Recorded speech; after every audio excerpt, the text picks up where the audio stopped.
Pronto. Começou a gravação, perfeito.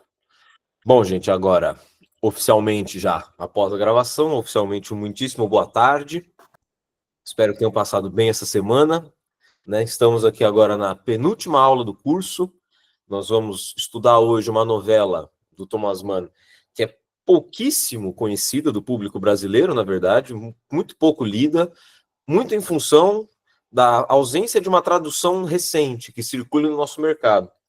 Porque eu acho que, na verdade, o conteúdo dessa novela se daria muito bem com o público brasileiro, dado o seu caráter melodramático, dado o seu caráter amoroso, dadas as questões que ele elabora nessa novela, que remetem na literatura alemã ao romantismo, né? Então, eu acho que o público teria uma aderência de leitura assim quase que imediata. A gente adora um novelão, afinal de contas, né? O nosso público leitor foi formado em folhetim no século XIX, né?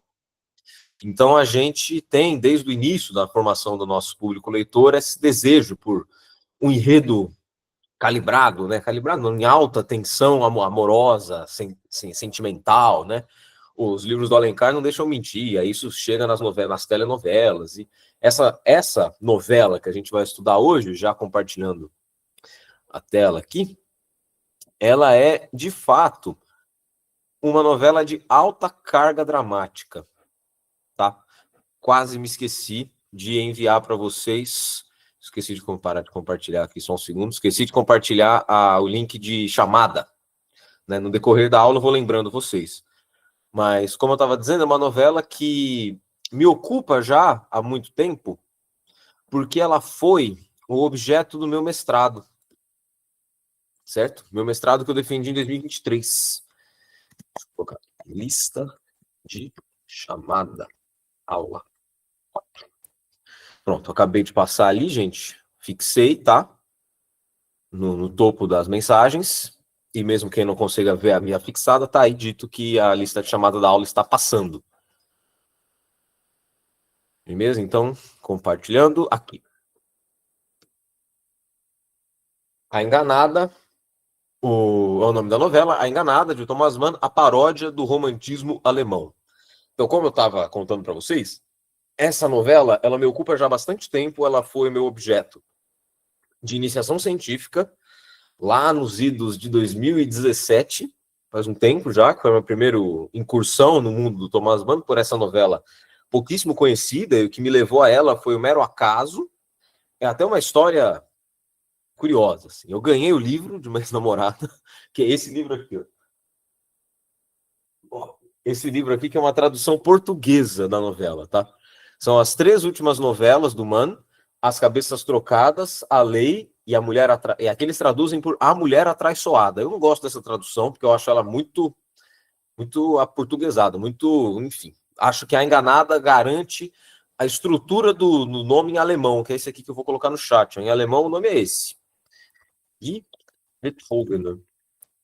A Enganada, literalmente. Então, A Mulher Atraiçoada, eu acho que é um nome muito grandiloquente para coisa que no alemão é tão objetivo assim, né?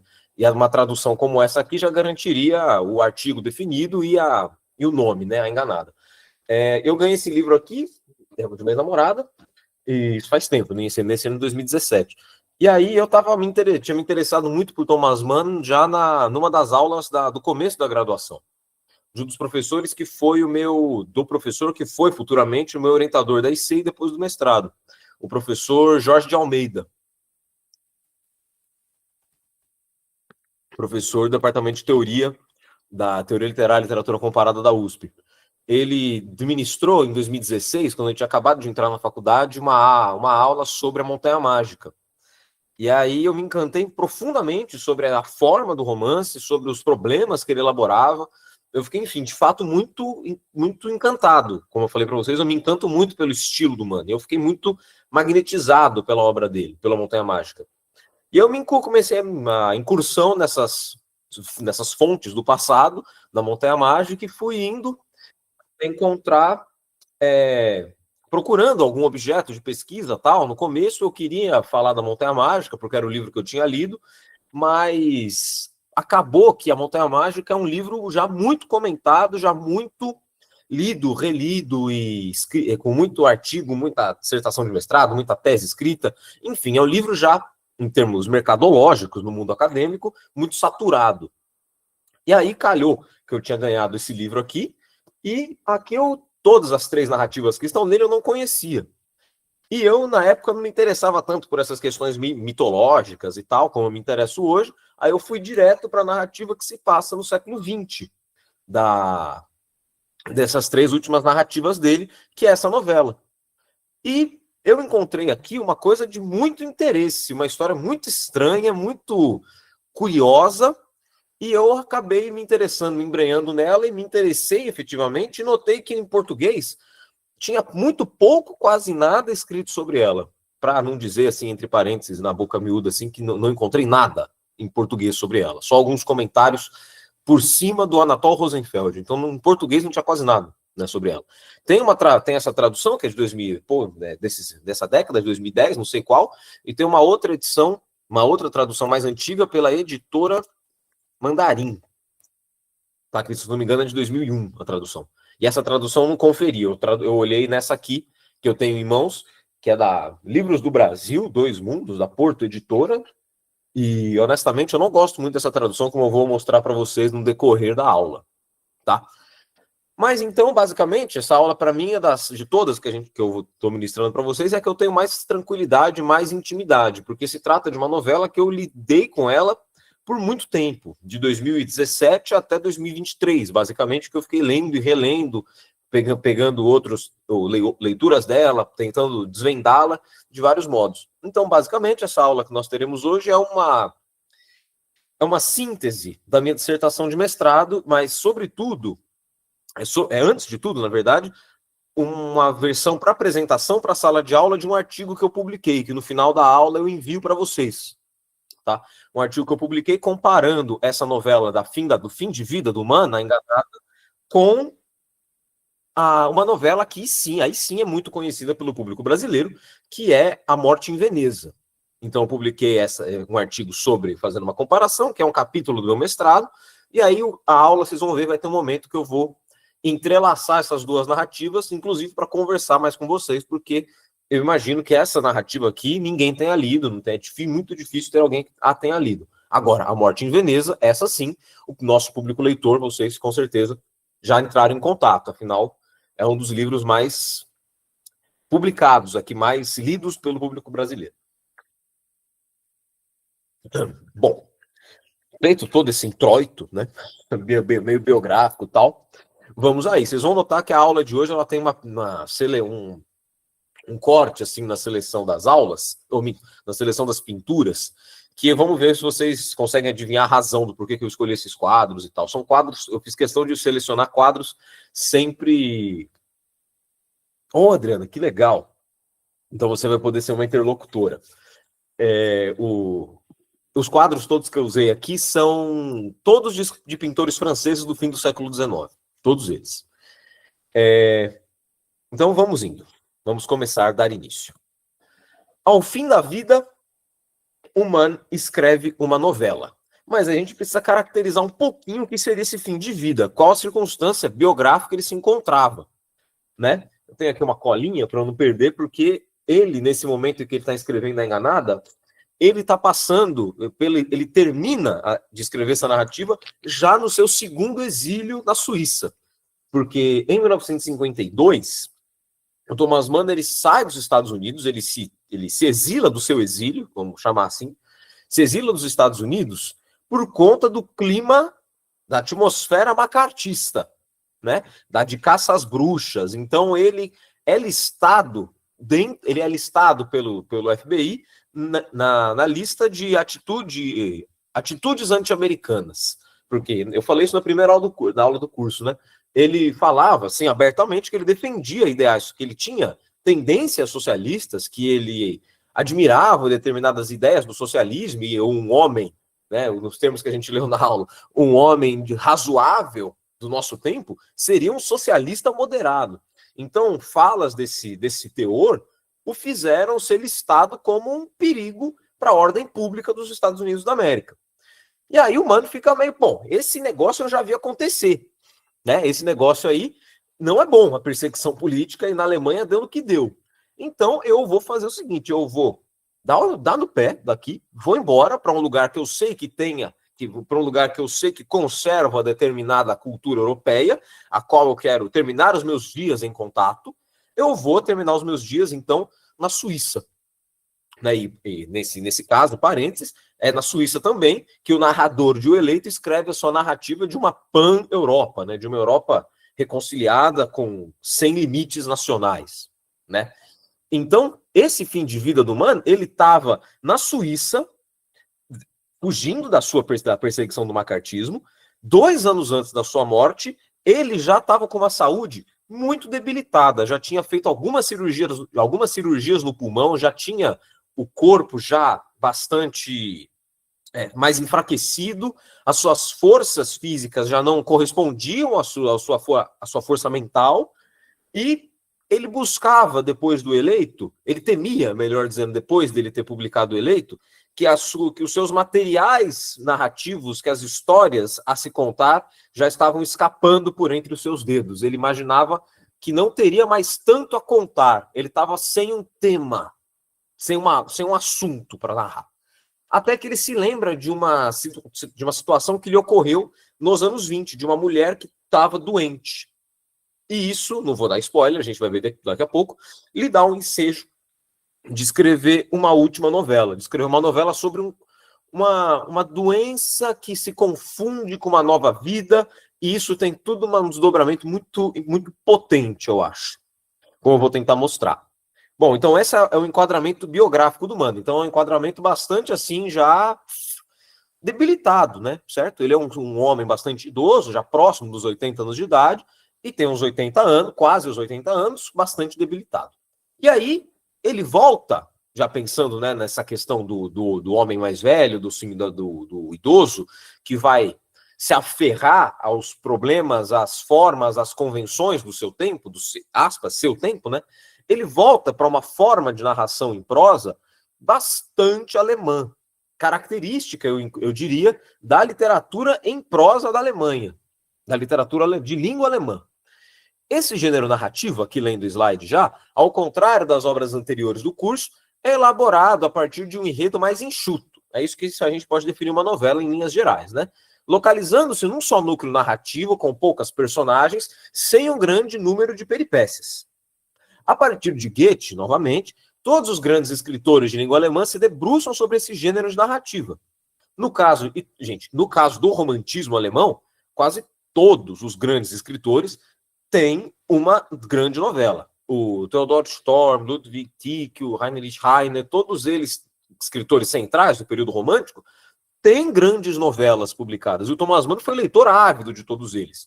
E a novela, por conta disso, já faziam parte da sua carreira de escritor, sobretudo na juventude, né? Como, por exemplo, com Tônio Kröger, que é uma novela de 1903, para quem não é muito achegado ainda à obra do Mann, eu diria que é um bom começo aqui, que é o protótipo do artista, e também A Morte em Veneza, que também é uma novela sobre um artista, só que um pouco depois, de 1912.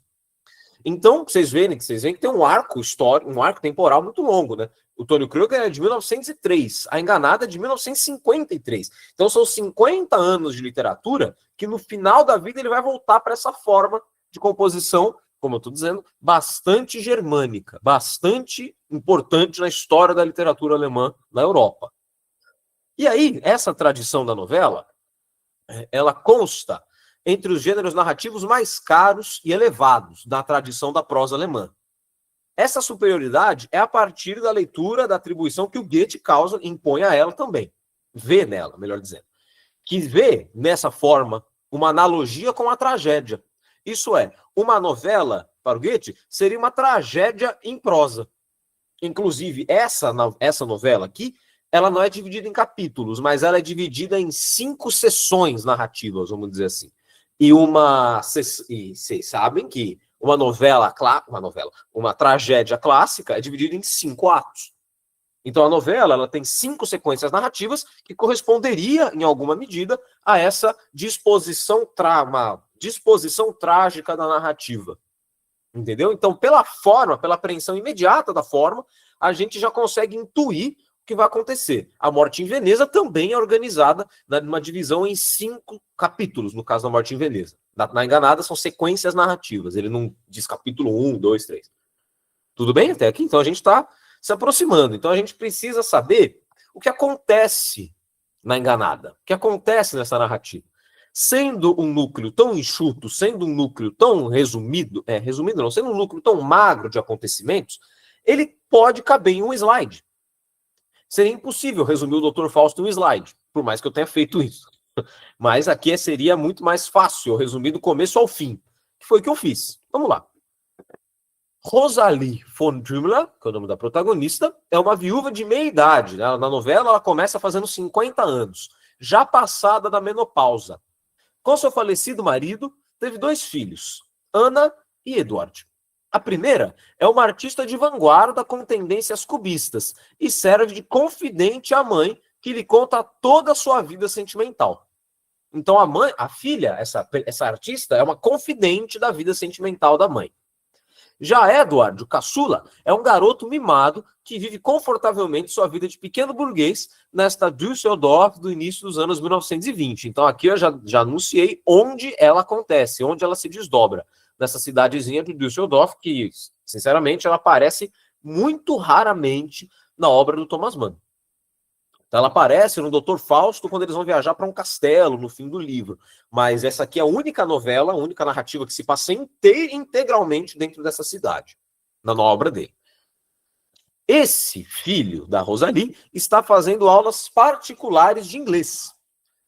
Seu professor é Ken Keaton, ex-combatente dos Estados Unidos na Grande Guerra, que foi honorably discharged, que foi dispensado com honras, né, distintivamente, de suas missões no fronte, e por isso opta por ficar na Europa, oferecendo aulas de sua língua materna. Então, esse filho dela está tendo aulas particulares de inglês, e a Rosalie, portanto, recebe esse garotinho, esse jovem adulto, na sua casa para que ele ensine inglês para o seu filho. Ao frequentar a casa dos Trümler, Rosalie repara na beleza do rapaz, embora sua inteligência não fosse das mais destacadas. A mulher mais velha desenvolve uma fervorosa paixão pelo jovem professor de seu filho. Na medida em que esse desejo cresce, retornam os sangramentos em suas partes íntimas. Olha que acontecimento inaudito. Né? Uma das definições do Goethe para o dispositivo narrativo de uma novela é ter um acontecimento praticamente inexplicável, que vai ser o que vai ser desdobrado nas páginas da novela. Então, esse acontecimento inaudito, do nada, né, que acontece na novela, é ela, no momento da máxima paixão que ela está sentindo pelo garoto, ela volta, depois de ter passado a menopausa, volta a menstruar, entre aspas. Por que aspas? Porque a gente sabe, né, que não é exatamente uma menstruação. Rosalie interpreta esse acontecimento inaudito com uma graça da natureza, que por causa do amor que ela estava voltando a sentir com tamanho fervor, lhe haveria restituído a fertilidade. Então ela volta a menstruar e fala, pronto, eu como estou apaixonada, agora consigo gerar a vida de novo. A natureza ouviu as minhas preces e agora eu estou reconciliada. Agora meu corpo que estava envelhecido, passado, agora vê-se reconciliado com o meu espírito amoroso. É isso que ela imagina. Contudo, no lugar de uma nova vida, esses sangramentos são, na verdade, o sintoma de um câncer nas trompas do ovário, que acabam por tirar sua vida. Muito trágico, né? O que vocês acham? Você vê que o Thomas Mann, no fim da vida, não estava lá muito alegre, depois do Eleitro. Estava ali uma coisa, assim, bastante triste. Então, essa nova vida que ela imagina ter recebido depois de ter voltado a sangrar, confunde-se com uma doença. E essa confusão é que é muito produtiva na obra. Mas para a gente chegar nesses finalmente, que a gente está vendo aqui, que é a parte mais interessante do livro, a gente precisa caracterizar pelo menos 2 instâncias dessa narrativa, que são, para a gente ficar nos núcleos da aula aqui, que são a personagem principal, protagonista, a Rosalie, e o foco narrativo. Como que é narrada essa história? Né? A personagem ela tem determinado estado de espírito, mas que vai ser enquadrado de determinado modo pelo narrador, e é isso que é interessante aqui. Bom, esse enredo tão curioso, tão diferente, vamos chamar assim, diferente daquilo que a gente conheceu, pelo menos nas obras tardias do Mano, na verdade, parece sair da zona de interesse do escritor. Isso, na verdade. E ele mesmo reconhece isso. Olha só o que ele fala sobre a novela. É a história de um engano, de uma amarga traição da natureza sofrida por uma boa filha da natureza, que não leva a mal esses golpes da natureza. É verdade que é narrada de forma especial. O modo da apresentação parece a alguns não ser compatível com a crueza do objeto. Mas é exatamente isso. Em alguma medida, essa história clínica, em oposição ao seu caráter, precisou ser narrada com o estilo de uma novela clássica, pertencentes à concepção, à ironia do objeto. E os diálogos não realistas entre mãe e filha querem conferir-lhe uma forma íntima e meticulosa, além de uma certa envergadura estética. Numa palavra, foi um experimento. A novela, então, ela é sabidamente pelo seu escritor aqui, que já está aqui nessa alta idade, ó, é sabidamente pelo seu escritor uma coisa fora da curva, um pouco, dos seus interesses, dos seus interesses de velhice. Mas o que o escritor pensa e fala da sua narrativa, nem sempre é o que o leitor vai encontrar. Eu vejo aqui certas coincidências do estilo tardio, e é isso, justamente esse o fio condutor dessa aula. Qual que é esse experimento? Qual que é uma das partes mais importantes desse experimento? É a forma com que essa personagem principal é caracterizada. O espírito da personagem principal, a sua alma, a sua maneira de compreensão das coisas, é de um romantismo, gente, tão evidente, tão exasperado, tão claro, tão nítido, que ele acaba se autodenunciando como ironia. A personagem não tem evidência desse deslocamento histórico, desse seu modo de ser. Porém, isso não garante que a gente não consiga ver nessa personagem certa ironia do narrador, como nós veremos. Como nomeado pelo autor, os diálogos não realistas entre mãe e filha podem elucidar, ao mesmo tempo, esse enquadramento irônico que eu falei para vocês, esse romantismo tão evidente, ao mesmo tempo que vai fazer a gente enxergar as raízes desse estilo romântico na novela. As raízes desse estilo romântico. A Rosalie, o narrador, são apresentados de tal modo para a gente que parece que nós estamos lendo uma novela do século XIX mesmo. Só que nós estamos no pós-Segunda Guerra. Olha só como a personagem é apresentada. Isso aqui está na primeira sessão narrativa, em que a filha da Rosalie, a Ana, que é uma artista de vanguarda, uma pintora cubista, mostra um quadro que ela acabou de terminar para a mãe. O quadro se chama Árvores ao Vento do Crepúsculo, que é feita com algumas linhas só. Imagina um quadro cubista, são só algumas linhas que fazem sugestões. Não há nada mimético, não há nada efetivamente representado, não há nada copiado da realidade. Tudo está transfigurado, como manda uma obra de vanguarda. Então, eu peguei aqui a recepção da Rosalie diante do quadro modernista. Olha o que ela fala para sua filha. Há, de fato, um indício disso, para onde tendem suas intenções. Esses cones e círculos sobre o fundo amarelo acinzentado deveriam representar as árvores. E essa linha estranha que, se espirala, representaria o vento crepuscular? Interessante, Ana, interessante. Mas, meu Deus, minha filha, a amada natureza, o que você faz dela? Ao menos uma vez você não gostaria de oferecer algo à alma com a sua arte? Pintar algo para o coração? Como uma bela natureza morta com um fresco ramo de lilazes tão plasticamente pintado que se poderia sentir o seu perfume encantador. No vaso ficariam algumas delicadas figuras de porcelana de Meissen. Um cavalheiro que beija a mão de uma dama e tudo precisa se espelhar no polido e reluzente tampo da mesa. Olha só como ela apresenta o quadro. que ela imagina como quadro ideal, que a filha deveria pintar.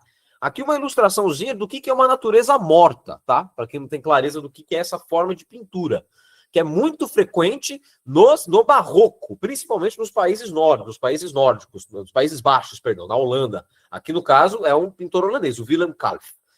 Still Life, que é natureza morta, né? With a Chinese Ball, Nautilus Cup and Other Objects. Aqui é muito interessante observar nessa pintura o nível de detalhamento dessa porcelana, né? Que é isso que a Rosalie busca.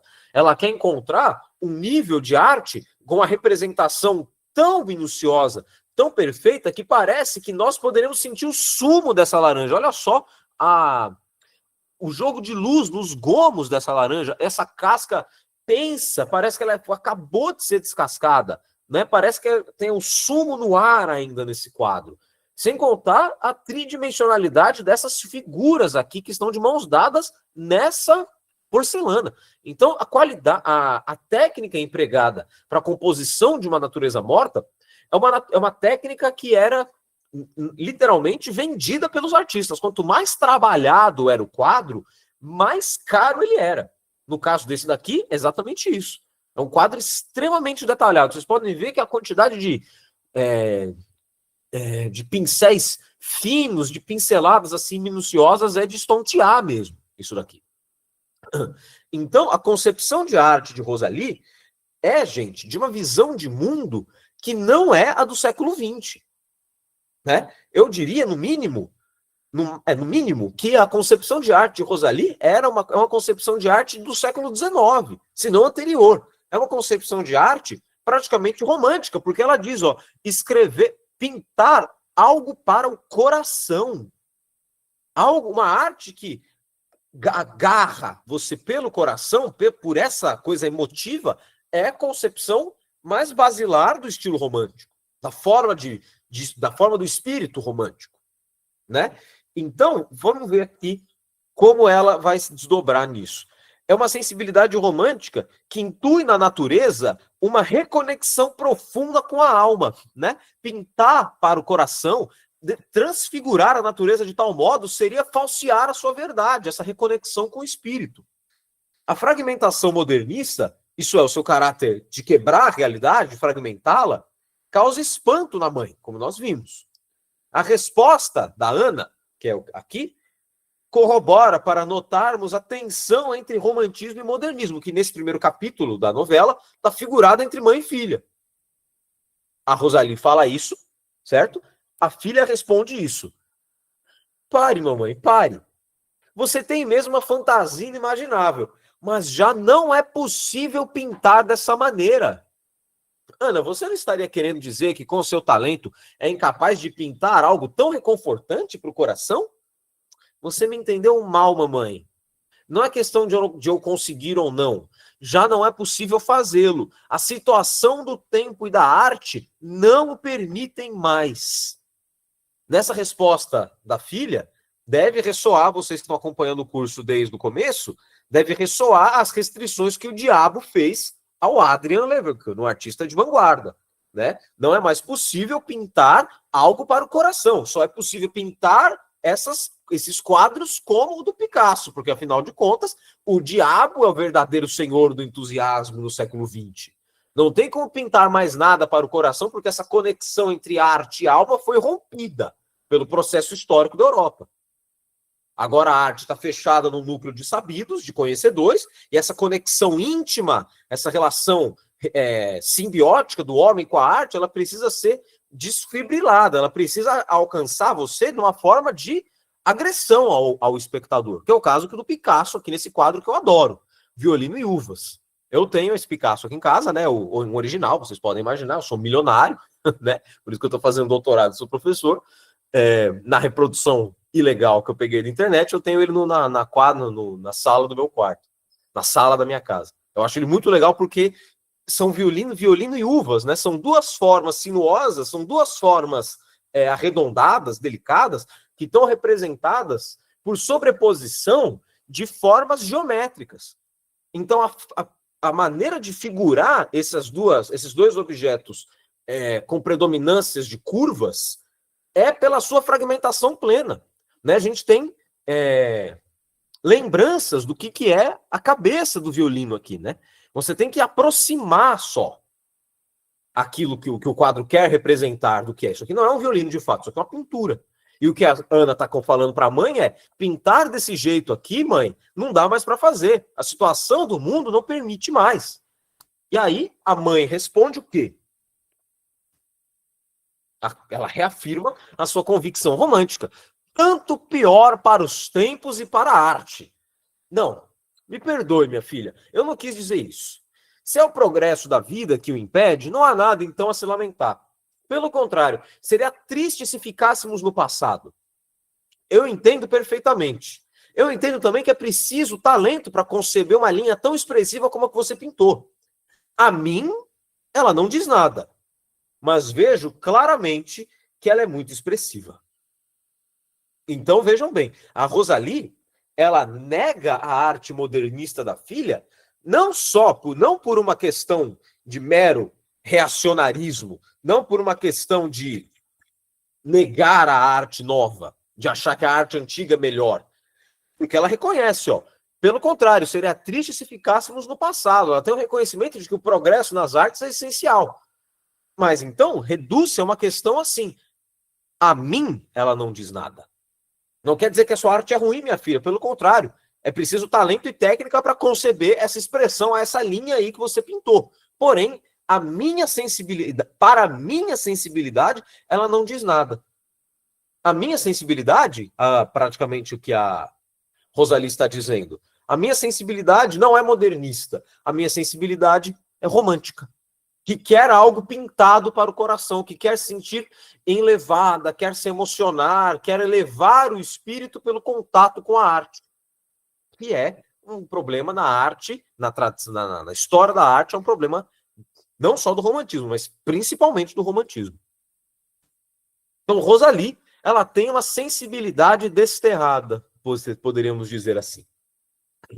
Diante desse diálogo, logo no introito da novela, fica claro que Rosalie não desgosta do quadro da filha por ser uma mulher reacionária, avessa às novas formas de expressão. Muito ao contrário, mostra-se consciente da expressividade do quadro, assim como percebe seu distanciamento sensível dele. Em outras palavras, Rosalie nega deliberadamente o cubismo de Ana, por saber que o seu espírito tem raízes noutro tempo. Ela sabe que o progresso da arte é um fato, mas também sabe que os frutos desses progressos não lhe dizem respeito.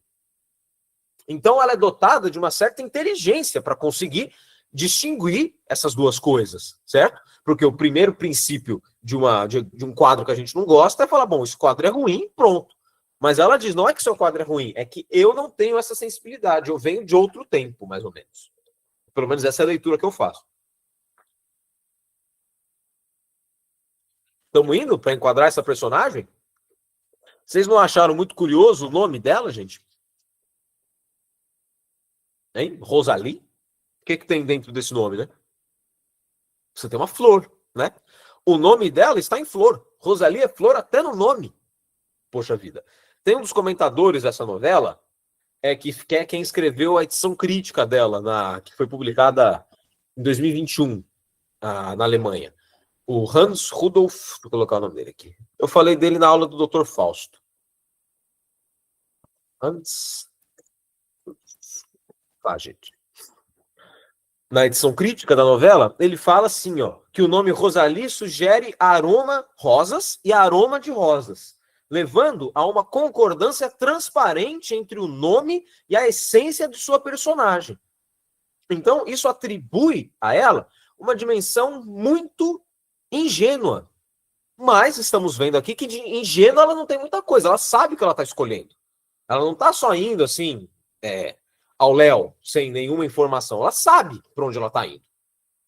Olha só, vamos ler como que o narrador enquadra essa personagem em que o nome e a sua essência se confundem profundamente.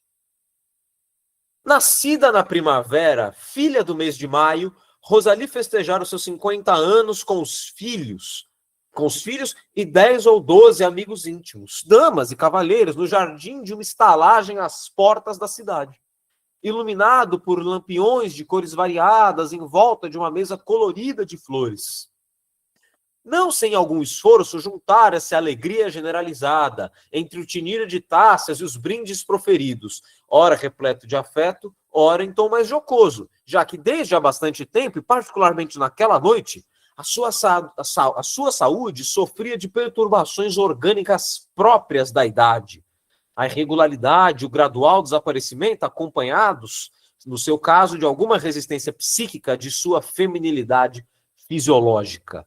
Então, vocês percebem que tem uma transição, inclusive, de estilo no texto. Aqui, antes do hífen, antes do travessão, que separa as orações, a gente tem um estilo muito romântico, né? De você construir um idílio, de você construir um espaço que parece que o tempo histórico tá demitido dele. Parece que se cerca o jardim do festejo dos seus 50 anos com tapumes. Né? Porque tem os filhos, tem os poucos, raros amigos, você tem as flores, você tem os lampiões, você tem um idílio romântico perfeito. Parece que o tempo histórico não faz parte dali. Estamos, antes do travessão, no locus amenus, praticamente. Né? Num lugar de perfeito desenvolvimento do espírito. Tudo bem? Do espírito romântico. Porém, passado o travessão, a irregularidade, o gradual desaparecimento das suas questões femininas, isto é, a sua capacidade reprodutiva, isso é, a sua capacidade a sua fertilidade, passa-se a menopausa, acompanhadas, no seu caso, de alguma resistência psíquica e de sua feminilidade fisiológica. A tradutora desse volume aqui, dessa edição, ela omite uma palavra importante que tem no alemão, que é angústia. A angústia é algo que ela sente gravemente por estar passando o seu tempo de reprodução, por estar passando a sua capacidade vital de ter a vida, né, de gestar a vida. Então, vocês notam que há nela uma latência desse espírito romântico, né, da natureza feminina ser o ser que é capaz de gerar a vida, né? Então, vamos lá, um pouco mais adiante. Tudo bem? O enquadramento tem até mais coisas a se notar aqui, não acham? O nome dela é Rosalie, tem flor, o nome dela está florescendo, ela nasce na primavera, em maio, que é primavera a pino na Alemanha, então tem-se nela uma somatória de fatores que empurram a nossa percepção de leitor para essa noção de um romantismo latente nessa personagem. Certo? Um romantismo que vai fazer com que ela confunda alguns sinais do tempo. Aí é que vai vir o jogo irônico, a ironia trágica da narrativa. Certo? Por que será que o Thomas Mann foi falar disso? Por que será que o Thomas Mann, nesse momento do exílio, passada a narrativa do Fausto, passada a narrativa do eleito, por que ele vai talvez falar disso? Vamos lá. Há um entrelaçamento de épocas aqui, como tinha no Dr. Fausto. A novela é publicada em 53, após a capitulação da Alemanha, e como vimos, com o território alemão todo repartido, e seu enredo, o território alemão todo repartido. E o enredo da novela se passa nos anos 1920, após a Primeira Guerra. Isso é, o leitor dessa narrativa atravessou ao menos uma dessas catástrofes. Ele pode ter nascido depois da Primeira Guerra, mas para ele estar lendo uma novela de 53, ele sobreviveu ao Hitler, que rasga o véu, qualquer uma dessas catástrofes, rasga o véu de qualquer idealismo, sobretudo o romântico. Ou seja, o romantismo, desse jeito puro que está nessa personagem aqui, já não tem lugar na história. Já está fora de tempo, fora de época, já é tardio. O humor e a tragédia se articulam porque pintar ao coração já não era possível em 53. Já não era possível em 53 há pelo menos 30 anos, há pelo menos desde os anos 20. Já não dá para pintar romanticamente. Desse modo, Rosalie é uma figura deslocada historicamente, que conserva essa sensibilidade perdida no curso da história. Olha que coisa. Ela é uma representante, é uma metonímia de uma forma de sensibilidade que a história desterrou. A sua forma de ver o mundo, dessa reconexão com a natureza, dessa intimidade com a natureza, desse idealismo diante da natureza, não cola historicamente. E esse ruído não é de todo inexpressivo. Thomas Mann, ele não está aqui tentando recair no idealismo. Depois de ter feito o romance da venda da alma para o capeta, não tem como ele imaginar que vai reconstruir um idílio romântico sem graves consequências, entendeu? Então, esse deslocamento histórico é em si cheio de significado. Certo? Mais ainda, fica ainda mais interessante se nós vermos como o próprio narrador entrelaça essas épocas. Porque o narrador, ele vai falar de quem também viveu o século XX. Olha a primeira frase do livro, gente. Nos anos 20 de nosso século, vivia em Düsseldorf, ao Reno, viúva há mais de 10 anos, a senhora Rosalie von Thümmler, com sua Ana e o seu filho Edward, em cômodas, quando não luxuosas, condições. Esse enquadramento a gente vê em cômodas, quando não luxuosas. Aqui uma piscadinha para o leitor, tipo, se liga, tá piando, vai piar uma coruja aqui, com perdão da expressão baixa, vai dar merda. Não vai dar certo isso aqui. Então, por quê? Porque o narrador, ele mostra-se vinculado ao mesmo século do narrador, do leitor. E isso não pode passar desapercebido da gente. É um foco narrativo que é consciente do século que ele narra. Esse pronome possessivo une leitor e narrador. Ambos sobreviveram aos anos 20 e ambos sabem da distância em que eles se encontram. Ou seja, trocando os termos, gente, o narrador abre sua narrativa já com olhares voltados ao passado, como se 1920 estivesse numa distância bíblica em relação aos anos 1950. Porque, bom, a Alemanha de 1950, vou reformular, perdão, a Alemanha de 1920, ela ao menos tinha uma unidade nacional e não era repartida, retalhada em zonas de influência soviética e norte-americana. Então, situar uma história composta nos anos 50 na Alemanha de 1920 é tipo voltar a um tempo já abolido, é tipo voltar a um tempo que não existe mais, inclusive geograficamente, quem dirá culturalmente. Então, é retomar uma fonte que se perdeu efetivamente a partir da Segunda Guerra. É tentar buscar um germanismo que existe na tradição, mas que se dissolve na história, que é o romantismo. Certo? O romantismo como posso dizer isso de uma forma muito clara, basicamente o romantismo é que coloca a Alemanha no mapa da história da cultura europeia, com Goethe, né? Com Goethe, Schiller, todo o século XVIII, principalmente com o século XVIII, vai colocando a Alemanha no mapa da cultura da Europa como povo de poetas e pensadores. A Alemanha tem uma história de desenvolvimento burguês muito atrasadinha para os moldes franceses e ingleses, né? Enquanto a França e a Inglaterra faziam revoluções que alteravam o sistema econômico, político e cultural do mundo, a Alemanha ainda era retardatária, ainda ficava com, como posso dizer, com questões, com estruturas, melhor dizendo, feudais, que não permitiam o avanço da burguesia e, portanto, o avanço do livre pensamento, e, portanto, o avanço da imprensa, e o avanço da república, e assim e com as consequências que isso vai tendo, certo? E, desse modo, o romantismo se torna, na história da cultura da Europa, quase como um sinônimo do ser alemão. Ser romântico, ser poeta e pensador, era quase igual, para o Thomas Mann, era quase igual a ser alemão. E no período do romantismo é um dado um pouco mais geográfico, assim, demográfico. Durante o romantismo houve um crescimento do número de leitores bastante exponencial, no fim do século XIX, no começo do século XX. Do fim do século XVIII para o começo do século XIX na Alemanha. Então, o romantismo é, de fato, uma instância nuclear para o germanismo, que, inclusive, formou um dispositivo que o nazismo vai captar. Certo? Um dispositivo ao heroísmo, um dispositivo a buscar mitos que justifiquem o nosso isolamento, a nossa força força de guerreiros diante da luta, a conseguir um espaço vital para a Alemanha. Então, o romantismo é um dos núcleos dos problemas da Alemanha.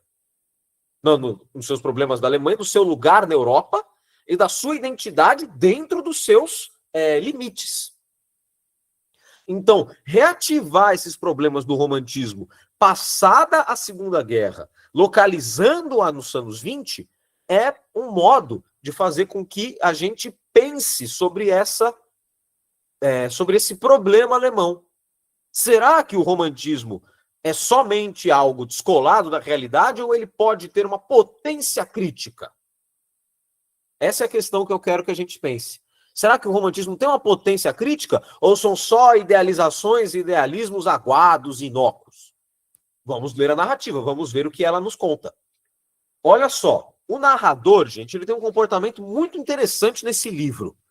O narrador, como eu estou dizendo, ele está revisitando essa fonte do passado aqui, que é o mesmo século, mas já é um passado abolido, muito antigo.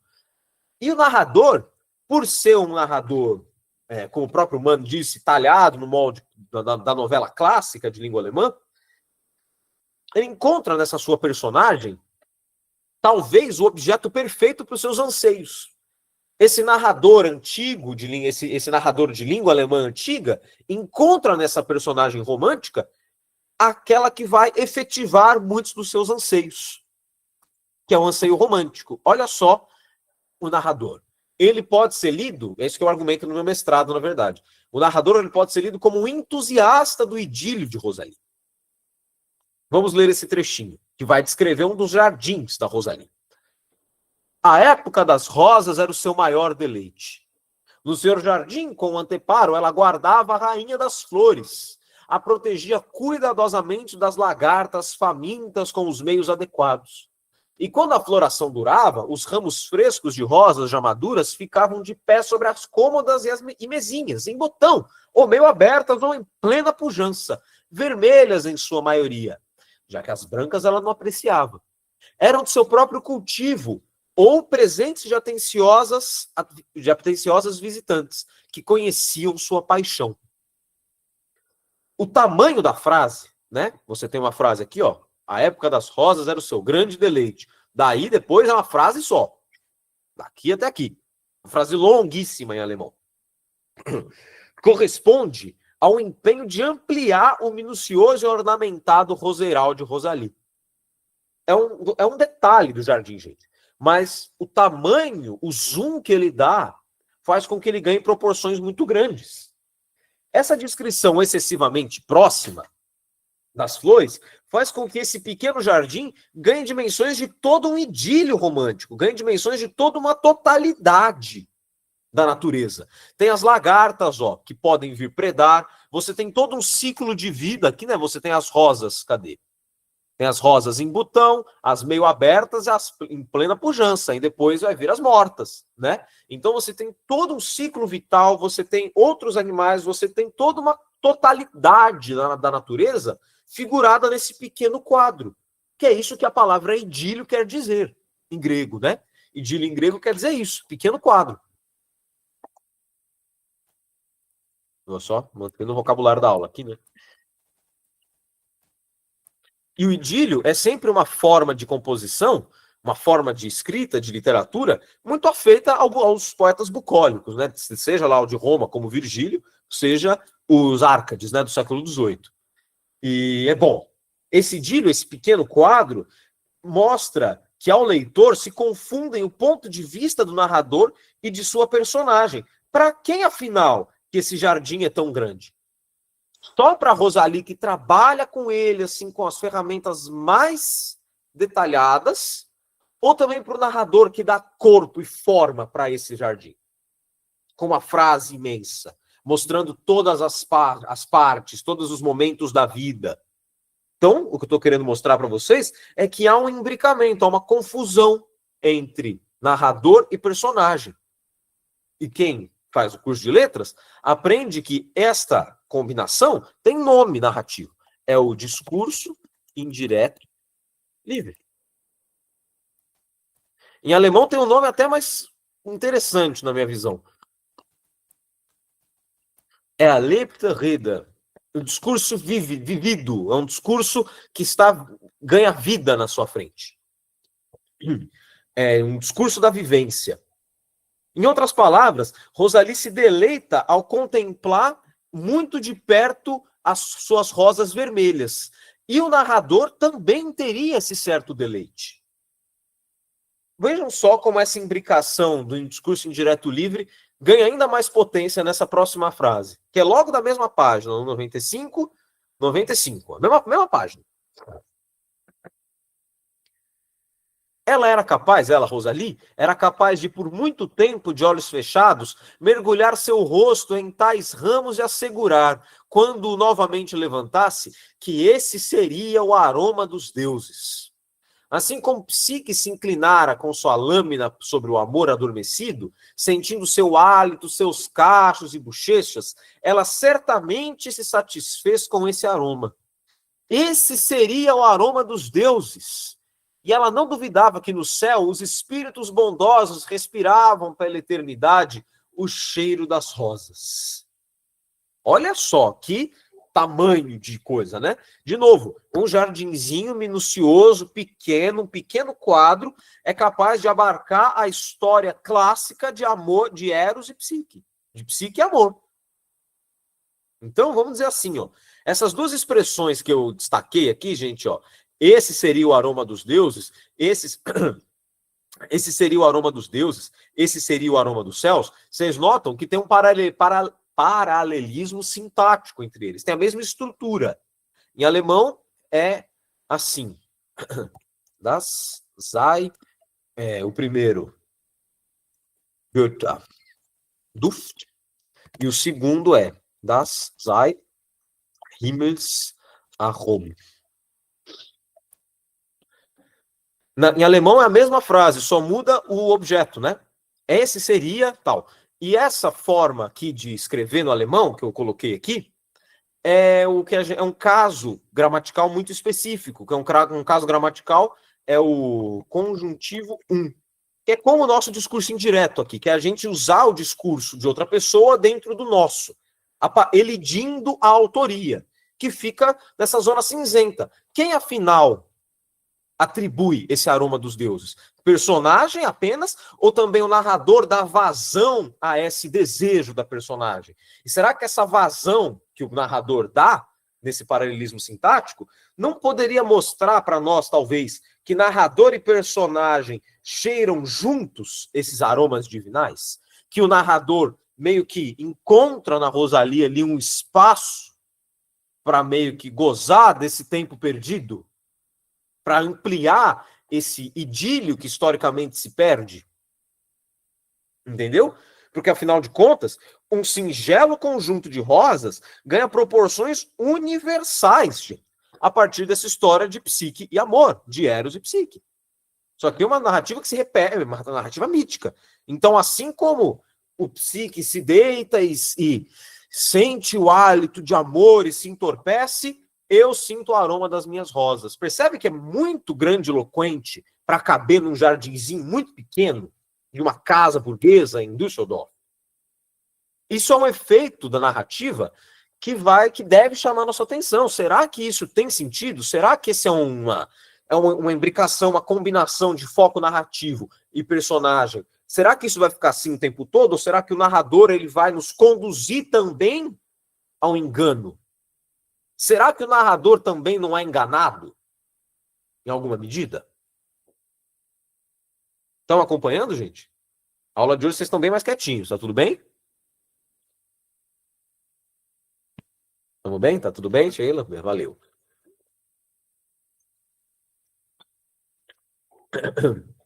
Demorou. Então, bora. Então, nós estamos aqui elaborando de que maneira esse narrador se imbrica, se combina com a personagem. Um outro exemplo. Quando as alamedas se tornavam poéticas. Wenn die Chausseen poetisch wurden, em alemão.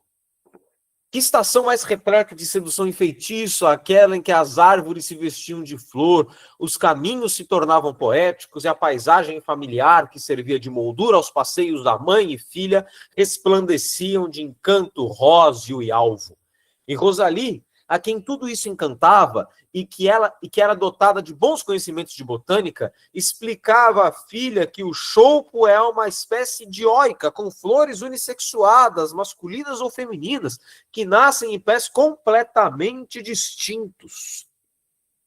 Vejam bem, essa tradução aqui, ó, os caminhos se tornavam poéticos, ela está traduzindo essa frase que eu coloquei no título, que eu sugeri uma outra tradução. Quando as alamedas se tornavam poéticas. E vocês concordam que tem uma qualidade de tradução diferente quando a gente elide esse quando? Se você tira ele, você tira um aspecto, você tira uma dimensão temporal muito importante dessas alamedas que se tornam poéticas na primavera, porque afinal é uma estação, ela é filha da primavera. Estamos falando da época do florescimento. Mas vocês sabem, né, que depois dessa dimensão, depois que as alamedas se tornam poéticas, as flores morrem. Vem o outono. Então, quando os caminhos se tornam poéticos, atribui uma dimensão temporal a essa poesia das flores, que está sempre na fronteira com a sua decrepitude. Todo florescer, gente, toda essa poesia faz fronteira com a morte. Todo florescimento, toda flor que nasce, a flor em botão carrega dentro dela a flor morta. Como Rosalie carrega nela a sua morte. Ao se desabrochar, ao perceber, ao permitir se enganar pela paixão, ela está fazendo um contrato, que é o contrato da natureza. Toda beleza que desabrocha numa flor carrega em si, no seu botão, cada rosa em botão, carrega consigo o momento da sua decrepitude. O que é distinto, o que é especial dessa narrativa, é que o narrador, como vocês podem notar nesse trechinho aqui, ele nos leva a crer exatamente que não se trata de um engano. Ele está comprando o idílio, ele está se inserindo, ele está se permitindo sonhar junto, num passado perdido. Entendeu? O foco narrativo, como eu estou querendo provar, ele meio que esconde essa face escura. Ele meio que ofusca pela poesia desses caminhos tão floridos a iminência da morte. Muito profundo pensar isso, né, Sheila? Sobretudo no escritor que está há 2 anos distante da sua morte. Thomas Mann morre em 55. A gente está em 53. O que mostra que o idoso, né, carrega consigo uma presença muito vibrante da morte no seu cotidiano. Então, o florescer aqui dela é o princípio de uma nova vida que se desdobra, que se realiza no momento da sua morte. Entendeu? Fomos? Aqui é um momento decisivo. Porque depois de todo esse idílio que a gente se aprofundou nos jardins, do narrador fazendo com que a gente cheire o aroma dos deuses, depois os caminhos se tornam poéticos, a gente já está se avizinhando do grande evento, do evento inaudito, do acontecimento inaudito da narrativa, que é quando ela crê estar rejuvenescida por ter sido flechada pelo amor cego. Ela volta a sangrar, volta a menstruar numa noite, e ela vai, no dia seguinte, falar para a filha o que aconteceu. Na novela, as coisas se confundem. Ela se apaixona pelo Ken, pela sua beleza, ela a encontra nos bailes, assim, chega a dançar com ele, ela fica toda adolescente, assim, se sente enervada, fica assim toda apaixonada, e noites depois ela sangra de noite. Né? Bem adolescente, concorda? O momento do primeiro sangramento, então, é um momento assim de redescoberta, ela acha estar rejuvenescida. E ela vai falar para a filha, olha só que grande eloquência, meio até cômica dela. Triunfo, Ana, triunfo. Repetiu-se comigo após uma pausa tão longa. Com toda a naturalidade, exatamente como ocorre a uma mulher madura e cheia de vida. Querida criança, que milagre fez em mim a grande e boa natureza, abençoando com isso minha crença nela. Pois eu acreditei, Ana, e não ria, por isso a boa natureza me recompensa e toma de volta aquilo que ela já tinha consumado em meu corpo. Ela, a natureza, reconhece o erro e refaz a harmonia entre corpo e alma. Mas de que modo diferente daquele você queria que acontecesse? Gente, para nós que temos, né, uma mente exausta de mentar, a gente vê isso com maus olhos. Né? Porque, pô, como? A gente foi, como em sã consciência essa mulher acreditou nisso? Como em sã consciência essa mulher acredita que ela passou da menopausa há tanto tempo que já não mais menstrua, ela do nada volta a sangrar, isso é um sinal positivo, é um sinal de saúde, não de doença. Exatamente, porque o Thomas Mann está fazendo um experimento. Ele está desenvolvendo nessa narrativa uma mulher que crê tão firme e vivamente ela não crê, ela tem uma crença tão viva na natureza, uma relação tão próxima com ela, que para ela não se trata de algo estranho, mas sim de um pensamento óbvio. Imaginar isso. Ela representa o romantismo de modo tão cristalizado, tão puro, que essa harmonia para ela é, gente, dada. Ela é dada, ela existe. E o corpo e a alma, melhor dizendo, é traída. Uma alma que ainda ama seria traída por um corpo incapaz de gestar a vida que o amor é capaz de dar. Então essa harmonia ela é óbvia, ela existe. E o corpo e o corpo trai a alma, o corpo trai a harmonia. E aqui, a crença da natureza a fez com que se reconciliasse. Mas aí que é o pulo do gato. Não é um rejuvenescimento, mas a marca do fim da vida.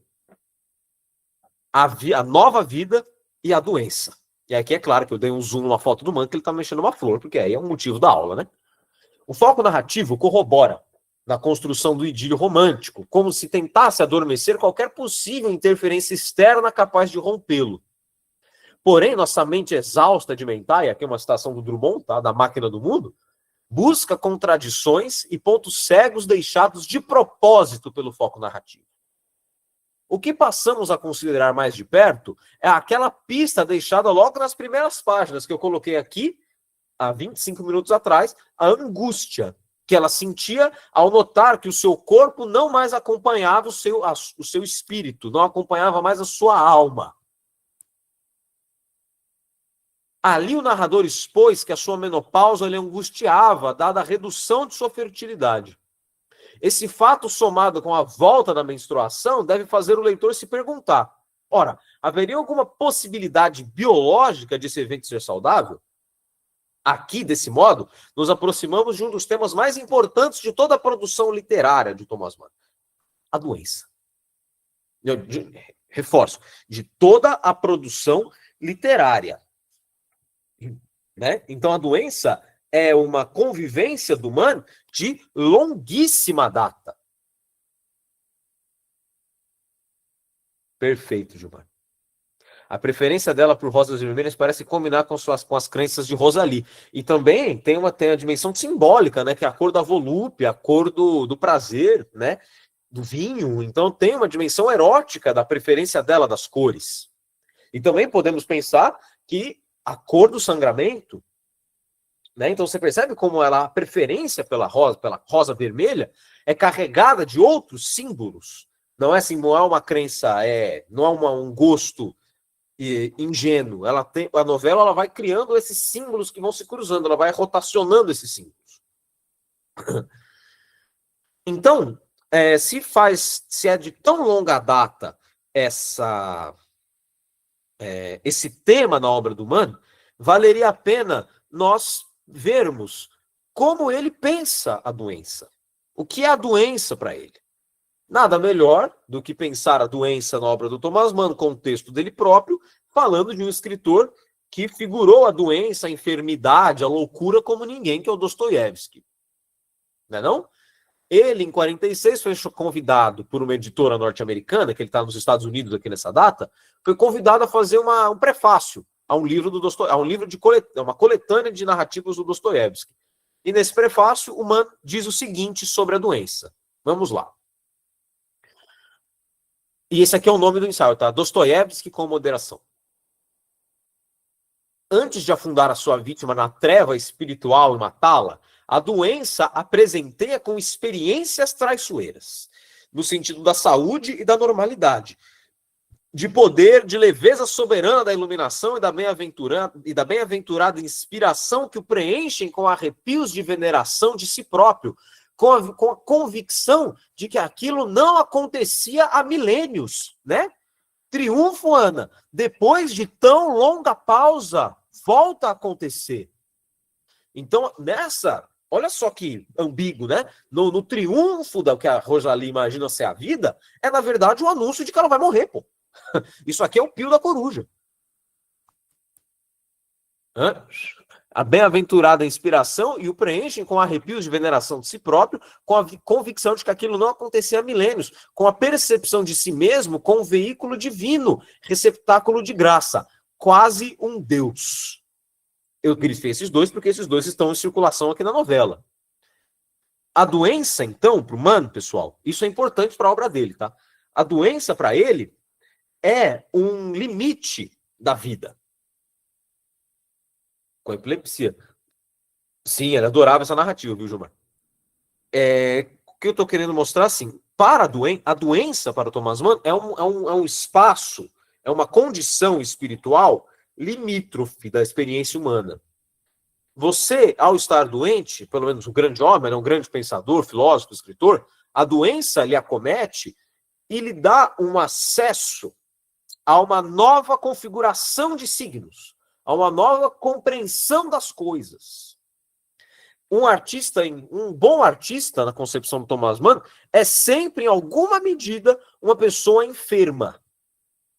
É sempre uma pessoa com uma obsessão, é sempre uma pessoa, para falar, eu sempre penso em termos drummondianos, né? É sempre um gauche na vida, é sempre um torto, um esquerdo, um desajeitado.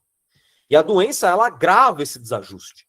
Até mesmo os poetas que tentam como dizer assim, por prezar por certa sanidade, claridade, clareza na sua obra, coisas que a doença turva, né, com a sua febre, estão ali no seu limite com a obsessão. Eu estou falando isso pensando no poeta João Cabral de Melo Neto, que tem na sua obra, né, uma perspectiva de tamanha perfeição de acertar a palavra de modo tão exato, tão racional, cerebral, que essa postura racional é em si um pouco insana da parte dele. Tamanha obsessão. Filhos enfermiços da vida, Gilmar. Muito bom, ótima percepção. Porque, para quem não pegou, isso aí é o nome que o Hans Castorp ganha do narrador na Montanha Mágica. Todos os artistas são filhos enfermiços da vida. Pobre do artista, bom para nós, né? Que é bom ler a obra. Bom, para figurar até ainda mais isso para vocês, pensem no Machado de Assis, que era epilético. Pensem no Dostoiévski, também, que era epilético. Podemos pensar, no Fernando Pessoa, né? Que a sua esquizofrenia nos deu todo o modernismo português. O modernismo português do século passado, do século XX, é um poeta só. É um poeta que são vários. Então, a doença, ela é efetivamente um dispositivo criativo na obra dele, na percepção do humano. E, de fato, nos seus livros, a doença, ela se torna esse dispositivo criativo. Bom, vamos lembrar do Dr. Fausto, que é o Adrian, ele adquire sífilis, e a sífilis corrobora em muito para suas alucinações demoníacas. Entendeu? A doença pulmonar de Mann também. Bom, para fins comparativos, e também para aproximar do público leitor, do brasileiro, uma novela também de autoria do Mann, que tem a doença como problema central, é A Morte em Veneza. Tem um crítico que chama A Enganada de A Morte em Düsseldorf. Olha lá. A proximidade com a morte pode promover uma revitalização espiritual no sujeito, dando-lhe acesso privilegiado aos mistérios da existência. dentro da literatura de Thomas Mann, ela pode ser interpretada como um termômetro da história, além de ser essa capacidade de esse acesso privilegiado, acesso antecipado aos mistérios da morte, vamos brincar assim. Além disso, a maneira com que ele trabalha a doença é também uma forma de entender como que a história dos eventos políticos e culturais estão sedimentadas na narrativa. Antecedeu, André. Antecedeu, sim. Essa doença pulmonar o acompanha desde o seu exílio nos Estados Unidos. Tá? Mas também dá para acrescentar essa questão, a compreensão da homossexualidade como doença, tá? No tempo do Mann, isso era uma coisa dada, não se discutia isso. A homossexualidade era uma doença, e essa doença ele carregava. O desejo sexual e erótico pelo mesmo sexo, o Mann tinha. Então, ele era carregado dessa doença. Nós não chamamos de doença hoje, mas para entender como isso está nele, podemos compreender nesses termos também. Então, ele, o próprio Mann, seria, nessa perspectiva, um filho enfermiço da vida. Dentro da literatura do Mann, a doença, então, acaba sendo também um termômetro da história. Isso é, a doença de, por exemplo, A Morte em Veneza, publicada no começo do século, 1912, deve ser compreendida diferentemente da de A Enganada, né, que é de 53. Hans Mayer, que é um importante crítico do pós-guerra, do pós-segunda guerra na Alemanha, que conheceu pessoalmente o Thomas Mann, e escreveu muito sobre ele, nomeia essa novela de 53 como A Morte em Düsseldorf, indicando a proximidade temática entre as duas. Aí que eu faço a comparação e chego a publicar o artigo. Tá? Eu vou aproveitar aqui e vou mostrar para vocês. Deixa eu colocar aqui. A Morte em Veneza e A Enganada.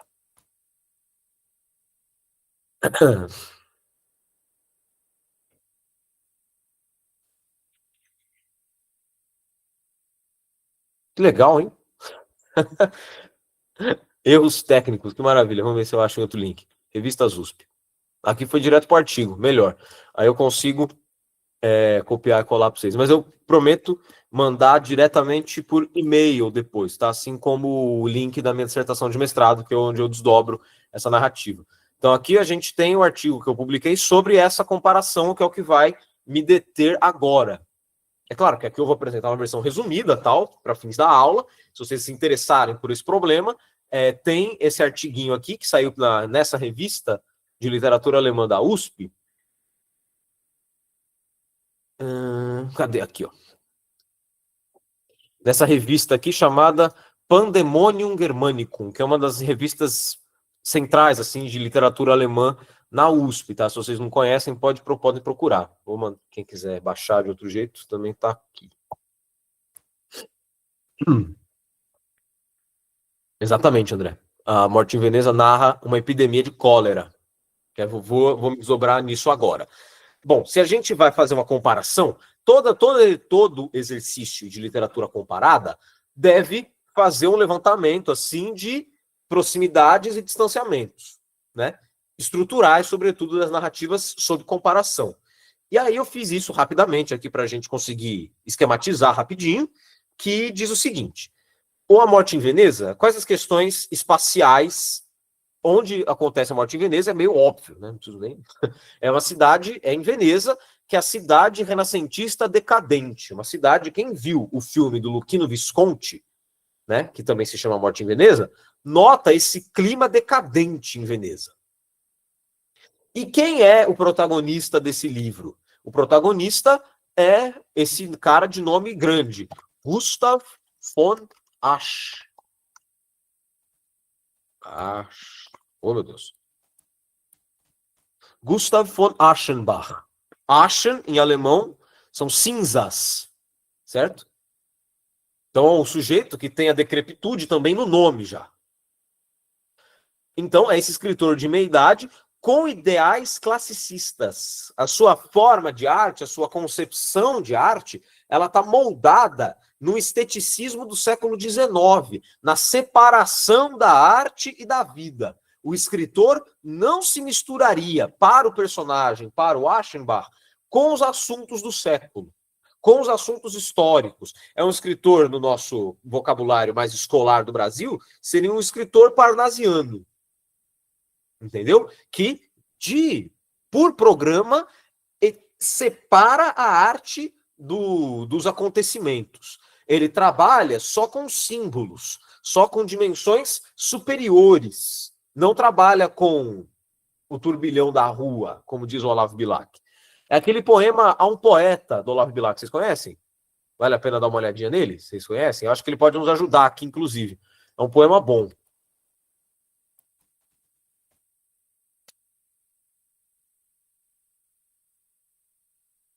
Ó, ele pode ajudar porque ele é exatamente essa perspectiva de arte que está em questão aqui nesse poema.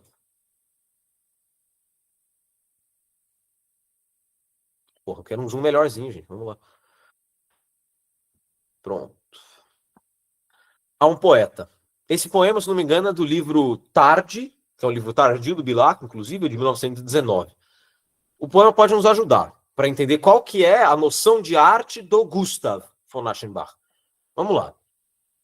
Longe do estéril turbilhão da rua, Beneditino escreve. No aconchego do claustro, na paciência e no sossego, trabalha e teima e lima e sofre sua. Mas na forma se disfarce o emprego do esforço, e na trama viva se construa de tal modo que a imagem fique nua, rica, mas sóbria, como um templo grego. Não se mostre na fábrica o suplício do mestre, e natural o efeito agrade, sem lembrar os andaimes do edifício. Porque a beleza, gêmea da verdade, arte pura, inimiga do artifício, é a força e a graça na simplicidade. Eu acho esse soneto muito bom, mesmo assim. Bilac era um puta poeta. Eu acho um soneto muito bom porque esse é um poema que está centrado na noção de simplicidade. Hora direis ouvir estrelas, esse poema é famosíssimo. Né? Se é um poema que está centrado na simplicidade, é um poema que eu acho que um poema parnasiano que foge um pouco à regra de ter um vocabulário difícil e tal, porque ele cumpre essa simplicidade. Não tem dificuldade vocabular e tem um método, uma forma de composição que é moderna, gente. Olha que coisa. Ele lança a mão desses versos que são, em francês, enjambements. O enjambement é um verso que não acaba aqui, ó, onde está o cursor do mouse. A frase não acaba aqui nessa vírgula, a frase vem até aqui, ó. Ele liga um verso no outro. Isso é muito frequente na literatura moderna. Então o Bilac, para cumprir essa cartilha de um poeta que se faz distante, exilado, distante, que não mexe no turbilhão da rua, que esse turbilhão seria estéril, não frutifica, ele constrói isso com recursos modernos. Essa é a riqueza do Olavo Bilac. Isso não é o único poema dele que ele faz isso, tá? Então, essa é a composição, essa é a mente do Gustav von Aschenbach. Ele se isola do turbilhão da rua, ele se aconchega no claustro, na paciência e no sossego, até que ele viaja para Veneza, numa crise de criatividade que ele está tendo, viaja para Veneza para espairecer e tal, e lá ele encontra um garotinho de 14 anos, que ele fica completamente obcecado pelo garoto. Aquele garoto seria a materialização dessa beleza, com B maiúsculo no final do poema. Essa arte pura, inimiga do artifício, ele encontra na sua frente, palpável, vivo, respirando, olhando para ele de volta, no hotel de luxo em Veneza. Aí, bom, aí já era, né? Aí todo o sistema de ideias desse poeta, ou todo o sistema de ideias desse escritor, vai para o saco. Porque se para fazer arte eu tenho que estar demitido da vida, como que eu faço quando o meu ideal se materializa na minha frente? Inegavelmente, vivo ali, olhando para mim de volta. É um curto-circuito nessa forma, nesse sistema de compreensão de arte. Então, a doença de Veneza aqui, gente, é um sismógrafo de que esta forma de arte aqui está morrendo. É um sismógrafo, é um atestado de óbito, de convalescência dessa forma de arte apartada da rua, dos homens, dos problemas políticos, das notícias de jornal. O próprio Thomas Mann faz, na sua biografia, esta transição. Em Morte em Veneza, até Morte em Veneza, o Mann imaginava-se esse arquiteto de símbolos. Imaginava-se esse cara que compunha só com essas questões abstratas. Mas com a qual que é o termo? Com a chegada, com a proximidade da Grande Guerra, aquela Europa enervada, em crescente crise, vai mostrando que esse apartamento, essa cisão de artista e sociedade está fadada à morte, fadada a acabar. Então a doença aqui, ela significa isso. Em Düsseldorf, a gente vai ver no fim da aula. Mas em Morte em Veneza, esse é o esquema. Espaço em Düsseldorf é Düsseldorf, né? Cidade romântica, ornamentada de diversos jardins e passeios públicos. De um lado, uma cidade decadente. Do outro, uma cidade cheia de jardins, belezas, uma cidade romântica. Inclusive, Düsseldorf é famosa porque foi morada de dois grandes nomes do romantismo alemão. Um da literatura, outro da música. Quem morou lá na música foi o compositor Robert Schumann.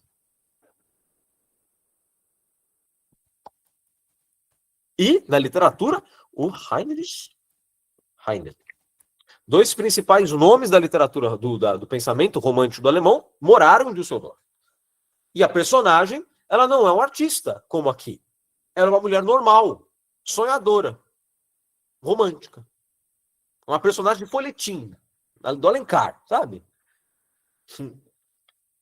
Tudo bem até aqui? Vamos ver, a gente vai fazer essa transição. A gente vai primeiro adentrar em Morte em Veneza um pouco mais, e aí a gente vai transicionar vai comparar com a Morte em Düsseldorf. Bora. Trechinho da Morte em Veneza. Estátua espelho, seus olhos envolviam o nobre vulto que ali se achava à beira do elemento azul.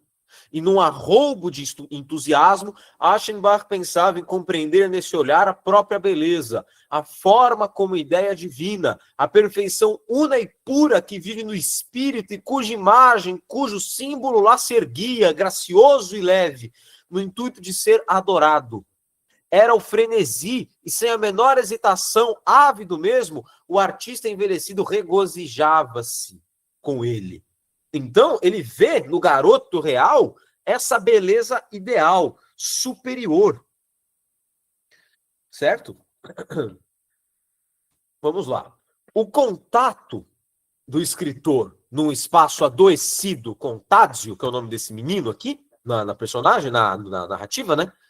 Isso é, com a materialização do ideal de beleza, força uma inversão do campo magnético da sua criação artística. Posto que dá concretude humana aquilo que se acreditava somente ao ideal, ao símbolo. A presença do jovem testa o limite da arte classicista. E a doença que se tira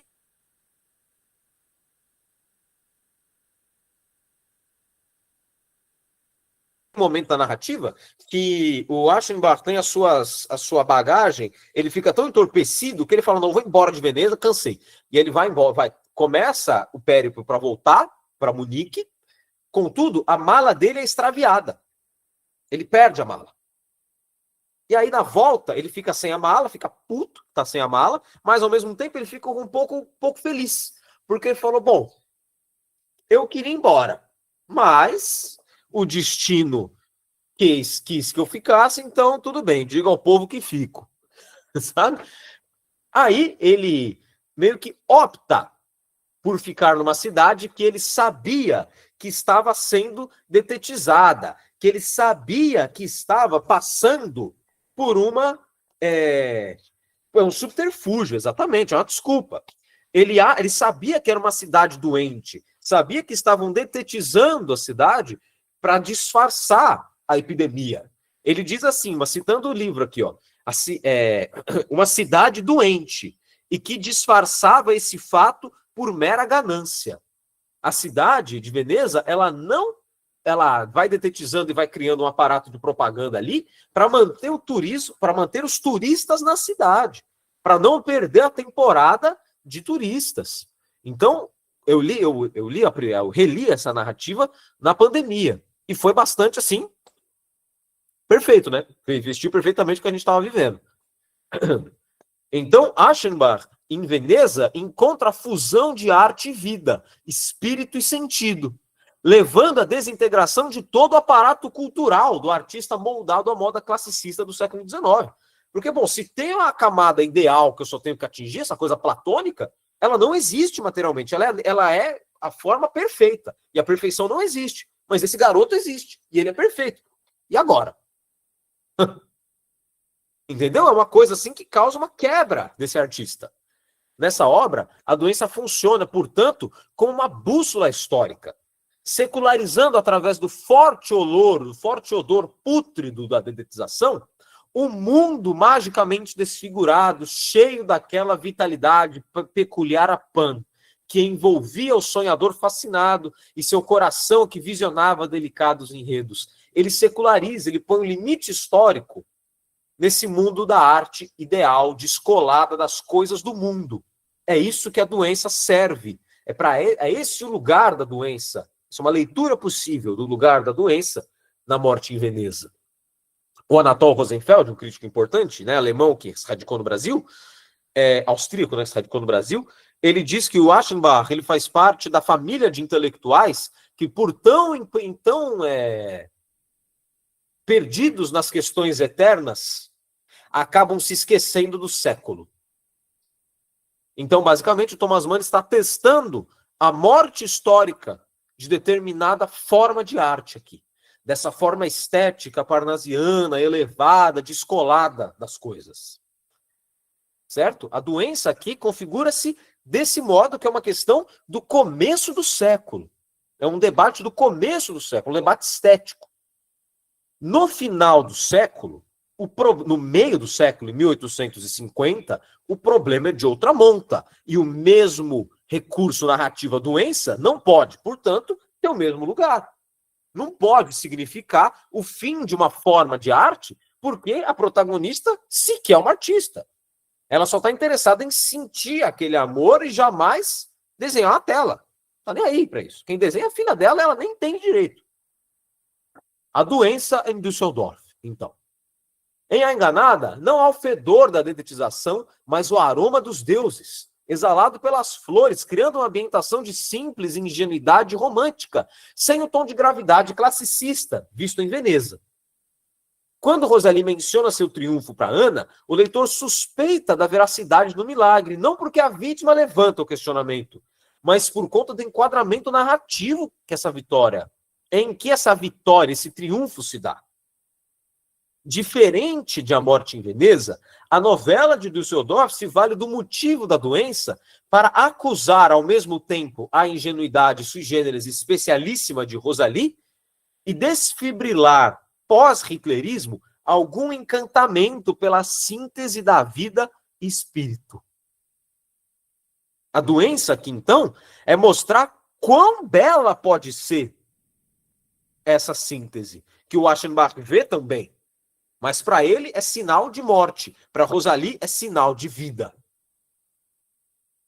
Olha que contraposição, que antítese interessante na obra do mesmo escritor. Não sei, estudar Thomas Mann, eu que gosto de música, eu sempre tento criar algumas analogias, assim. E o Thomas Mann, para mim, estudar o Thomas Mann é tipo ouvir uma grande sinfonia, sabe, gente? Porque parece que quanto mais eu vou estudando, quanto mais eu vou lendo, mais notas eu vou percebendo. Assim, não existe nenhuma nota livre aqui na obra dele. Cada uma coisa vai se comentando na outra, vai se desenvolvendo. É um grande panorama.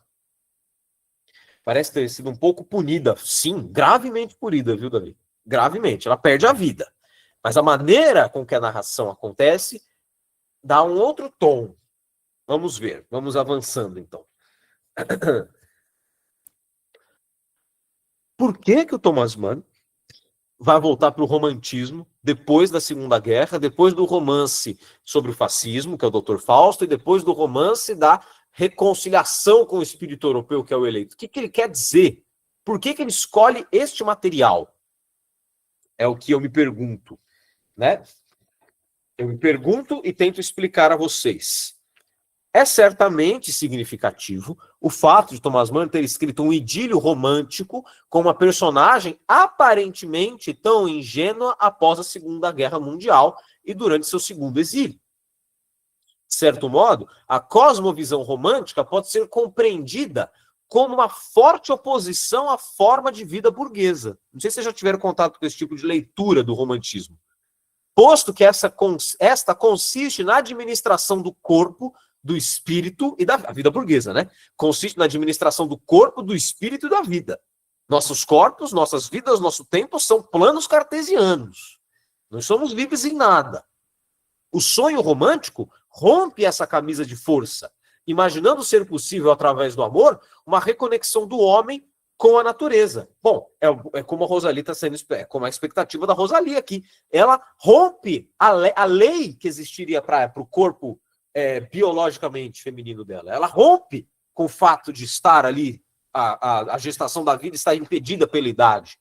Ela imagina o sonho romântico, permite que se tenha uma reconciliação para cima do possível humano. E esse enquadramento se dá, esse tipo de coisa sobre-humana, essa potência romântica, ela se dá no momento histórico, né? Se desenvolve, ela surge historicamente, bem no momento em que a vida burguesa ganha corpo, pessoal. Ela ganha corpo no final do século XVIII, com a Revolução Francesa e a Revolução Industrial. E aí brota na Europa inteira um movimento, principalmente na Alemanha, esse desejo de reconexão com a natureza, porque em alguma medida essa natureza começou a ser cada vez mais distante do homem. Sem contar, no caso inglês, que começou a ser literalmente destruída com a Revolução Industrial. Certo? Então, o romântico pode representar, há essa interpretação, ela existe, de que o romantismo é uma forma, um conjunto de forças que reagem à forma de vida burguesa, aquela que Rosalie tem, mas que essa conexão que ela imagina recuperar rompe com as leis normais do mundo dela. Eu digo isso não amparado por um teórico, mas o próprio Thomas Mann determina o espírito romântico nesses termos. Vamos ver? Falando sobre o principal nome, né, da literatura romântica, na literatura alemã, que é o romance.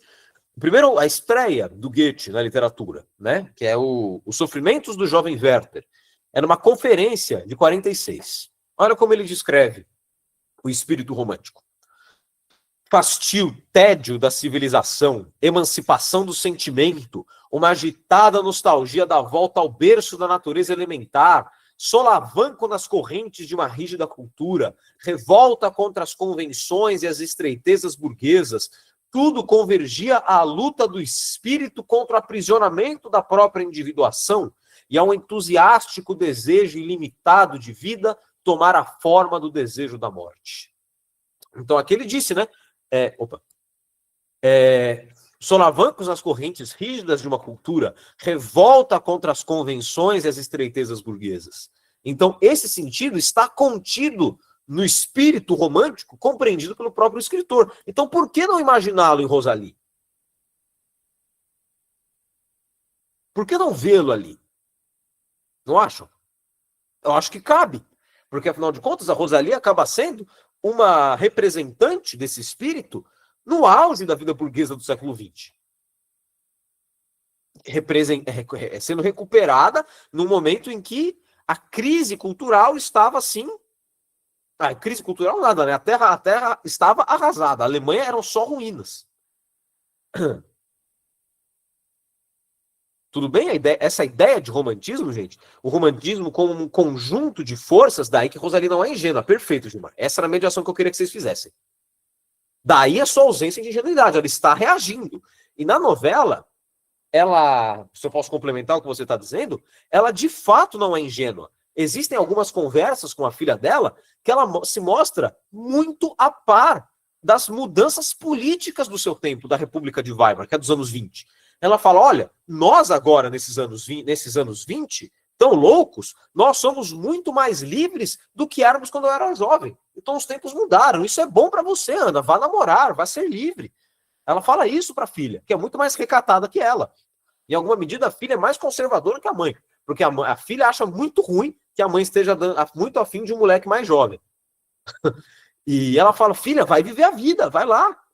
Esse século é seu. Vá ser livre. A República de Weimar está aí para você. Então, na novela, a protagonista se mostra a par dos eventos políticos do seu tempo. Assim, a ilusão febril de rejuvenescimento se transforma numa ingenuidade eletiva. E aqui, para quem é leitor de literatura alemã, notou a intertextualidade aqui, né? Estou falando de novo com o romance do Goethe. As afinidades eletivas. Que é de 1819, se não me engano. Exatamente, o lançamento do Jovem Werther. Esse livro do Goethe é muito bonito. O lançamento do Jovem Werther foi relacionado a uma onda de suicídios na época. Tem um nome, né, na história que se chama Efeito Werther. Então, toda vez que eu passo esse livro em sala de aula, eu falo, gente, sigam o exemplo do Drummond. Carlos, não se mate. Leiam o livro, mas não se matem. E é muito legal dar esse livro em sala de aula para ensino médio, gente, porque muitas vezes eu passo só um enredo, eles se sentem automaticamente magnetizados, porque tem de fato uma verve de juventude nesse livro que ela é universal mesmo. O jovem tem ali no Werther uma coisa tão vibrante de inconformismo com a não poder estoprar o meu amor, que ele acaba se tornando um... Eu sofro do Werther Fiba. É o meu livro favorito do Goethe. Então, é bem isso. Eu tenho um aluno que está no 3º ano do médio, é meu xará, chama Léo também. Ele leu o Werther no 2º ano do médio, ano passado. E ele fala do livro até hoje. Ele tem uma vibração desse livro, que ele fala, Léo, eu sou o Werther. Eu sofro o tempo todo. Toda mina que eu gosto, eu tô chorando. Toda mina que eu gosto, eu me dilacero. Então, eu sou ele. Eu só não vou me matar porque não é legal. São palavras dele. Mas vocês veem como se conecta com a juventude. Então, tem uma dimensão do romantismo que é essa negação dos valores da sociedade imposta, esse seu questionamento, que a Rosalie acaba figurativamente encarnando aqui. Porque ela, de novo, ela escolhe, ela é eletivamente ingênua, numa forma de negar criticamente a realidade. Dizer, olha, este espaço que foi acossado o meu corpo, não é nele que eu vou viver. Eu desejo um outro espaço para ocupar com o meu corpo. Daí a sua potência crítica. Até para questões contemporâneas de gênero, né? Isso é, ao aferrar-se à possibilidade insana de poder conciliar seu corpo envelhecido à sua alma jovem, Rosalie toma uma decisão que a coloca na contracorrente do seu tempo. A doença, nesse esquema, portanto, é a notação realista desse vislumbre romântico, pois tal reconciliação não é verossímil fora do esquadro romântico. Desse modo, se até o Werther se mata, seria muito absurdo a Rosalie ter um filho. Né? 1809, obrigado, descontei 10 anos. Desse modo, o sangramento era, na verdade, um câncer nas trompas do ovário. Então, notem, a doença, nesse esquema aqui, ela vai mostrar que esta reconciliação é impossível. Contudo, na vida espiritual da personagem, ela tem uma potência crítica das maiores. Que é meio que dizer, bom, o meu corpo se reconcilia com o meu espírito da maneira com que eu conceber. E se eu for levada à morte por conta disso, que seja. Mas eu tive um momento de encontro, de conciliação. E é isso que importa. E é isso que importa para todo personagem romântico. Para o Werther ter se matado, não crença cega, mas disposição para o milagre. Perfeito. Você usou até os termos bons na aula aqui, Davi, do período tardio do humano. Disposição para o milagre. Ela aceita com bons olhos o fim da sua vida. A sua nova vida era, na realidade, a morte, diz o próprio Thomas Mann numa carta falando da novela. E aqui, eu acho o fim dessa novela tão assim, cru, de um realismo tão duro que eu decidi traduzir para a aula, porque eu não gosto da tradução que eu li aqui para o mestrado, e eu traduzi do zero porque eu acho assim que tem um realismo duro aqui, que contrasta com todo aquele floreio dos slides anteriores. Vamos lá. Ana, aqui a Rosalie, ela já caiu o véu, a doença levou as últimas consequências, ela está na cama do hospital, no seu leito de morte. E aí tá os filhos dela ali inconformados com o engano, né? E a Ana fala assim, não, mãe, você ficou falando de natureza o tempo todo, você falou que estava tudo certo, e agora você está aqui morrendo, isso não está certo, a natureza traiu você, te enganou. Aí ela responde, a Rosalie responde, Ana, não fale de traição da natureza, ou de seu horror sarcástico. Não se volte contra ela assim como eu não fiz. É com tristeza que me despeço de vocês, da vida com sua primavera. Mas o que seria da primavera sem a morte? Lembram lá do ajuste de tradução que eu fiz lá no meio da aula? Quando as alamedas se tornavam poéticas, porque um momento a primavera virou outono, a primavera morre. E o que é a primavera sem a morte? A morte, na verdade, é um grande instrumento da vida. E no alemão, instrumento aqui, eu traduzi por instrumento, mas em alemão é essa palavra aqui, ó, que eu vou colocar. Mitte. Não, Mitre não. Aqui foi o meu tradutor. Mitte. Mittel. É ein großer Mittel des Lebens. É um grande meio da vida. A morte é um meio da vida acontecer. Nós só vivemos porque o nosso ponteiro cai, nós só amamos porque nós morremos. É meio isso. A lição final da obra Tardia do Humano. E se ela ainda me proporcionou, mesmo que de empréstimo, a figura da ressurreição e do desejo amoroso, então não foi traição, mas sim bondade e graça. Levantou um pouco as costas, Mittel, viu, Álvaro? Mittel. Ein großer Mittel des Lebens. Me confundi aqui na agitação. Levantou um pouco as costas, sutilmente, mais próxima de sua filha, e sussurrou baixinho.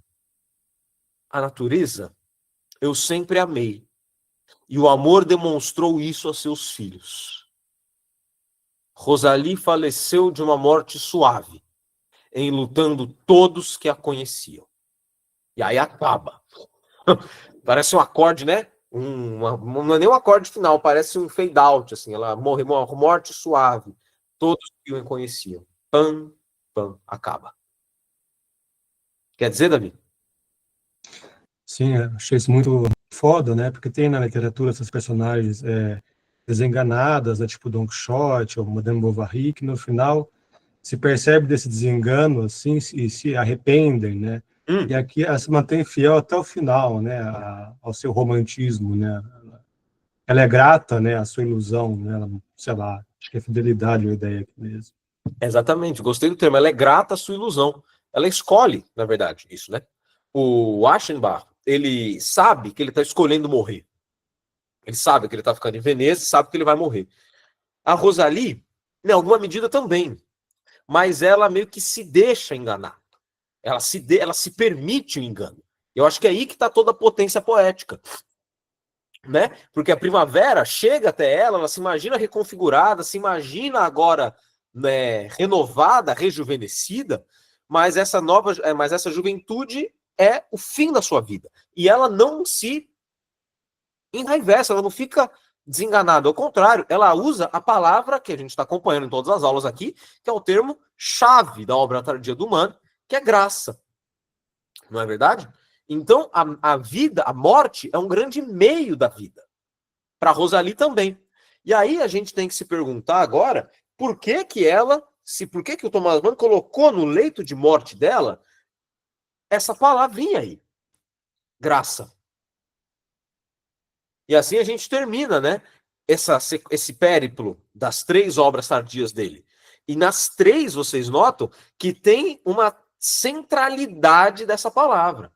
No Doutor Fausto, a graça é importante, mas inviável, porque é um romance do demônio, um romance da venda do diabo. No Eleito, a graça é o que rege o livro todo. E aqui na Enganada ela aparece no finalzinho de um jeito diferente, né? Mas o que é interessante é que ela aparece nas 3. Nas 2 primeiras aulas do curso aqui, no Dr. Fausto e no Eleito, a gente tem uma conexão, sim, é uma conexão teológica. A graça, ela está conectada a uma acepção teológica, isso é, no Dr. Fausto e no Eleito, ela é teologicamente carregada, indissociável do pecado e da salvação. Aqui eu não sei se dá para pensar em pecado e salvação. Porque, afinal, dá para pensar talvez em salvação do seu tempo de vida, né? Ela se sente salva pelo seu rejuvenescimento. Isso dá para imaginar. Mas não na acepção da salvação da alma na teologia, como é o que está em jogo no Dr. Fausto e no Eleito. Aqui a graça é muito mais essa reconciliação de corpo e alma, né? Que é uma questão central nas discussões de gênero hoje, né? Então, essa conciliação de alma e corpo é a graça de poder, mesmo por um instante, sentir-se reconciliada. É poder sonhar com uma natureza que a permitiu sentir o amor verdadeiro de novo. Isso é muito bonito, né? Ainda mais pensando que corpos envelhecidos, né, mulheres mais velhas, são cada vez mais acossadas pela sociedade a não sentirem mais amor, não sentirem mais desejo sexual, a ficarem cada vez mais colocadas no lugar de móveis da casa, de donas do lar. Não há um rejuvenescimento, né, uma possibilidade de desejo erótico. É isso que se configura numa figura de mulher envelhecida. E humana que, no fim da vida, coloca numa das suas poucas protagonistas mulheres na sua literatura essa possibilidade. O professor, o meu orientador, o Marcos Mazzari, me contou que a professora, né, importantíssima, Valnice Nogueira Galvão, que é bastante leitora do Thomas Mann, acha que essa novela foi uma grande crueldade do Thomas Mann com as mulheres. Ela argumenta que se trata, afinal de contas, de uma mulher iludida e besta, que não consegue não consegue diferenciar doença e saúde. Bom, eu e o Marcos tendemos a achar que não é bem assim. Por exemplo, com essa questão de conciliar corpo e alma, esse rejuvenescimento num corpo que socialmente está colocado não no lugar assexuado, num lugar plenamente vazio de desejo. E aqui o que move a Rosalie é precisamente o desejo. Né? Então, para o Thomas Mann, que é um escritor tão atacado dentro das leituras feministas, teria aqui um contraponto de muito peso. Aí poderiam argumentar, poxa, mas ela não poderia viver? Eu falo, mas é claro que não, é uma literatura realista. Esse enquadramento romântico não pode vigorar. Senão a gente vive no mundo de conto de fada, aí o mundo é um morango, aí fica fácil. Né? A realidade não se impõe. O fato material é, essa reconciliação é impossível. Então qual que é o preço? A própria vida. Né? Aí vocês podem até se perguntar, Léo, ela chegou a ficar com o Ken Keaton? Esse amor todo, ela chegou a se declarar para ele? Bom, numa das cenas de maior clímax, assim, eles viajam para um castelo, tal, aqui lá em Düsseldorf, pegam um barco, viajam para o castelo, entram no castelo, percebe que tem toda a gramática do romantismo está colocada? Viajam para lá e eles se enfiam numa alcova escura, toda ornamentada de tapeçarias, assim. O Ken se inclina para ela e a Rosalie vai falar. Aí o narrador corta. E a próxima cena é de um branco da cena do hospital e a última cena do livro. Então a gente não sabe, a gente fica na dúvida se Rosalie se declarou ou não, porque no limite não importa. No limite é o que essa primavera lhe permitiu, né, sentir. Então, vamos tentar fazer um peso aqui dessas últimas obras do Mann e o termo e a centralidade que a graça possui nelas. Tudo somado, as 3 obras tardias do curso percorrem um périplo de reconciliação. Isso aqui eu escrevi para esse curso, então eu vou usar muito na minha tese, eu gostei. Um périplo de reconciliação, de reedificação dos alicerces da cultura burguesa na Europa, sobretudo na sua variante alemã. Com a Enganada, Thomas Mann retoma um elemento decisivo do germanismo, o ímpeto tempestuoso e idealista do romantismo, que tantos frutos demoníacos rendeu à Alemanha e à Europa. Como só ia acontecer, como ocorre frequentemente no seu estilo tardio, o escritor relabora essa base de modo a moldá-la à esfera humana, no caso de uma mulher apaixonada. Porque te força a pensar, pô, isso quer dizer que uma mulher de 50 anos não pode amar mais? Ela está errada e ficar feliz de poder sentir amor de novo? Viúva há mais de 10 anos? Você começa a configurar isso de outro modo.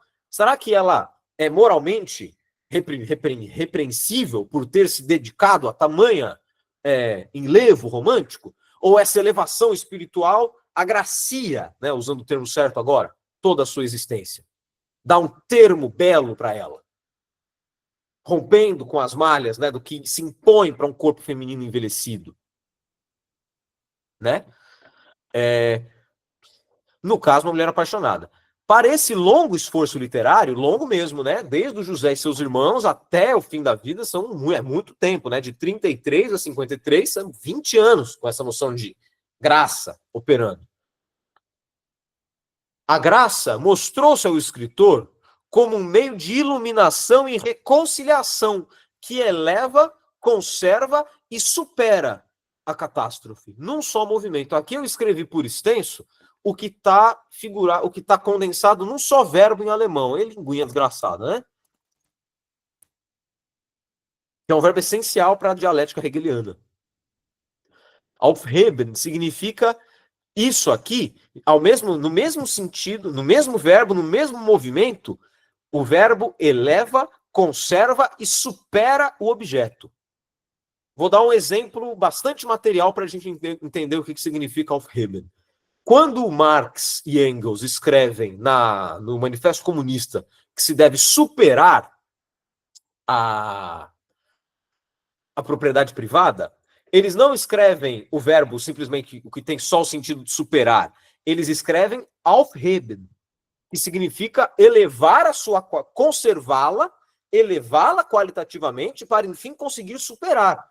Ou seja, o que eu estou querendo mostrar é que a obra do Thomas Mann aqui, ela está usando a graça como meio de elaborar a experiência da catástrofe, e não de ser um Deus ex machina que vem, resolve e acaba.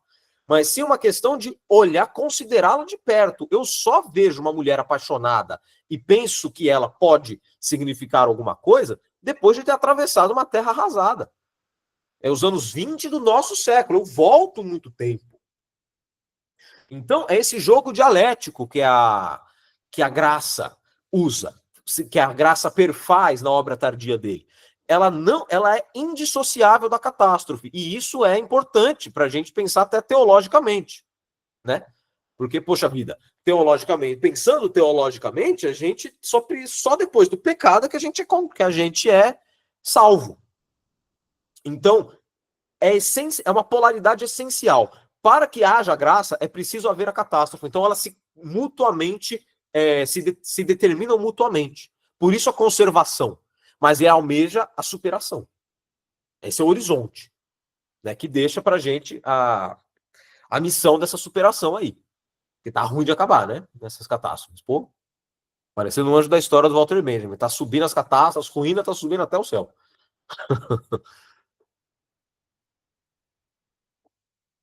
Tudo bem, gente? Vou parar de compartilhar aqui. Fomos a ideia da aula, vocês veem que essa narrativa é um pouco diferente das que a gente viu, né, até agora, mas ela tem uma especialidade, né? Ela é bem, bem interessante, né? Narrativamente, a personagem, ela é uma Emma Bovary, uma mulher que está enclausurada, né, na sua posição de classe, o máximo que ela pode almejar é isso. E eu prometi também fazer um paralelo com esse livrinho aqui, ó. 3 contos do Flaubert. Na aula do Eleito, nós lemos o seguinte, nós lemos que o Thomas Mann tinha num projeto de compor os seus 3 contos. E ele imaginava que a legenda medieval do Gregório seria uma forma de compor esses 3 contos. E eu acho que eu não consegui localizar isso ainda para ver se ele fala isso sobre essa novela. Mas isso acaba não importando muito, porque a personagem principal da primeira narrativa aqui, ó, que aqui é uma sequência de autoexplicativo, 3 contos, né? O primeiro conto se chama aqui, ó, Um Coração Simples. E nesse Um Coração Simples, a personagem se chama Félicité. Em francês, felicidade. E ela sofre do quê? Ela é uma empregada, uma personagem baixa, né, comum. Ela é uma empregada que carrega uma ingenuidade análoga à da Rosalie. A ingenuidade está até no nome, né? Tem as rosas no nome da Rosalie e você tem a felicidade no nome dela, do personagem do Flaubert. E ela é, no Flaubert, essa pessoa faz um tempo que eu li, então se alguém leu mais frequentemente, me corrijam. Mas a ideia é que ela é frequentemente passada para trás, frequentemente se ferra, e ela nunca perde a fé em Deus, em si e no homem.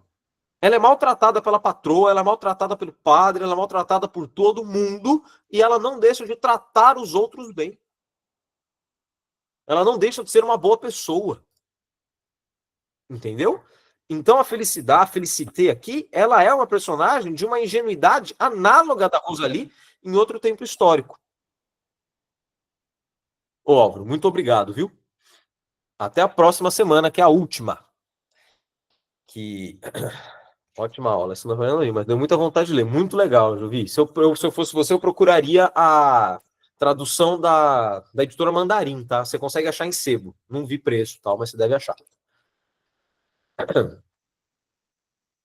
Eu vou mandar para vocês, então, o meu artigo sobre a Enganada e a Morte em Veneza e um link para minha dissertação também, caso quem queira dar uma olhada de modo geral.